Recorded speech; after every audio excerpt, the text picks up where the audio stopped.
So, eto pala mga sangga, yung pinakadahilan talaga kung bakit nangyari yung katakot-takot na halimaw na baha. As in, literal na halimaw na baha doon po sa Nepal.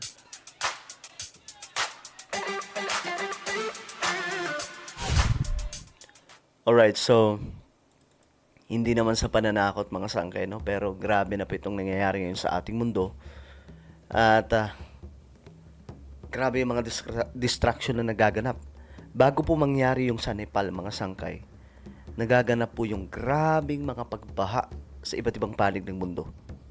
Na ngayon lamang po na-experience yung ganong tinding damage sa China o kahit sa Pilipinas, mga sangkay, di ba? At iba pang mga bansa sa Amerika at Europe. At maliban doon, mga sangkay, mayroon pong heat wave na malala sa Europa, mga sangkay, na libo-libo na pong tao ang sumasakabilang buhay. Bago mangyari yung Nepal. Yun po yun. Hindi lamang po natin napag-usapan dito sa Sangkay Janjan TV, pero napag-uusapan po natin yun sa channel kong Sangkay World Talks. So, grabe itong nagaganap at I don't know why. So, itong sa Nepal, mga sangkay, is literal na halimaw na baha. Nakakatakot tingnan. For the first time, nakakita ko ng ganong kagrabe.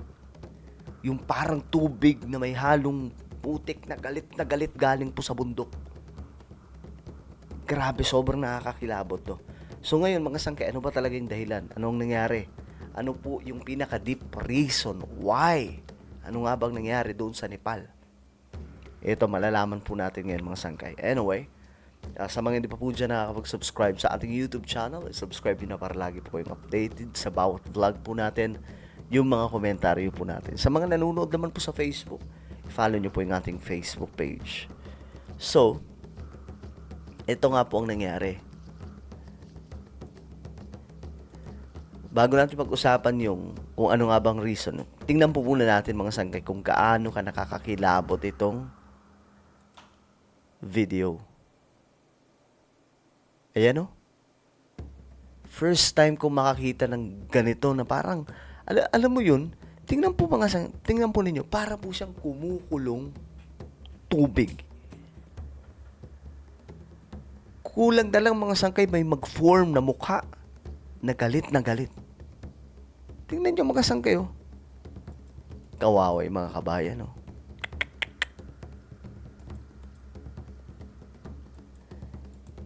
Literal na literal po talagang halimaw mga sangkay na tubig. Na baha. Grabe. Nakakapangilabot to. O ito pa mga sangkay. Grabe. Tingnan nyo. Tingnan nyo mga sangkay, tulay. Winasak, ayan yan. Ito talaga, grabe. Kaya nga sabi ko, literal po talagang halimaw na baha to. Tingnan nyo naman mga sangkay. Oh my goodness. Nakakapangilabot. Grabe. Sobrang nakakakilabot to.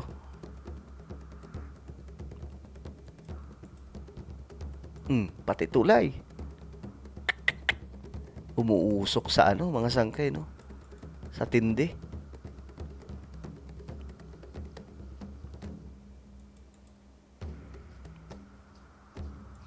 So, ito yung first time ko makakita talaga. Kasi, nakapanood lamang po natin yung mga ganitong klaseng disaster sa mga sci-fi movies. Sabi pa nga po ng mga eksperto, yung mga ganitong klaseng kagrabing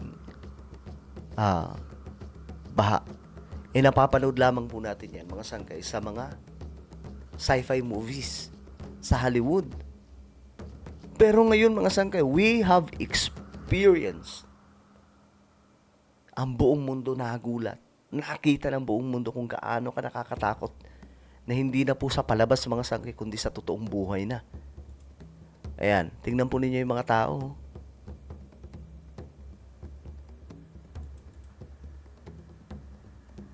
Grabe.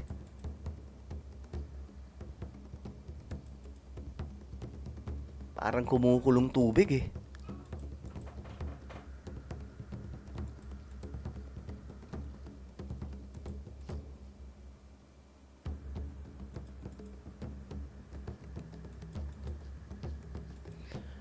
So, ngayon mga sangkay, ito pa lang nangyari.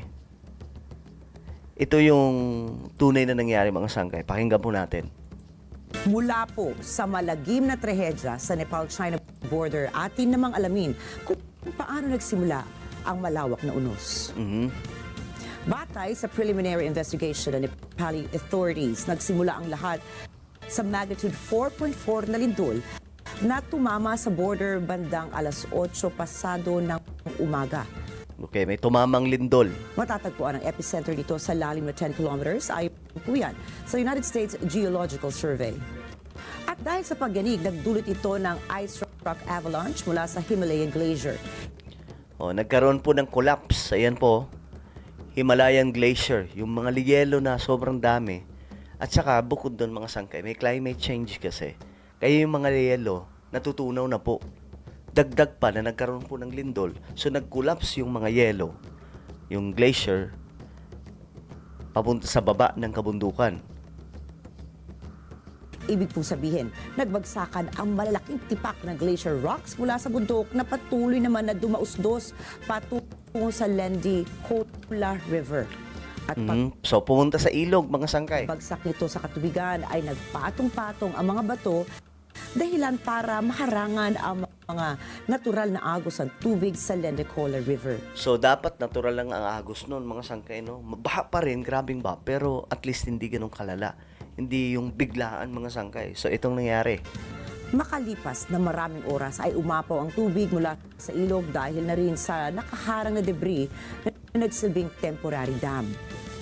Dahil po sa pag-apaw ng tubig, bumigay naman ang temporary dam daan para maganap ang tinatawag na avalanche dam outburst. So, bumigay ang temporary dam na doon naiipon yung tubig.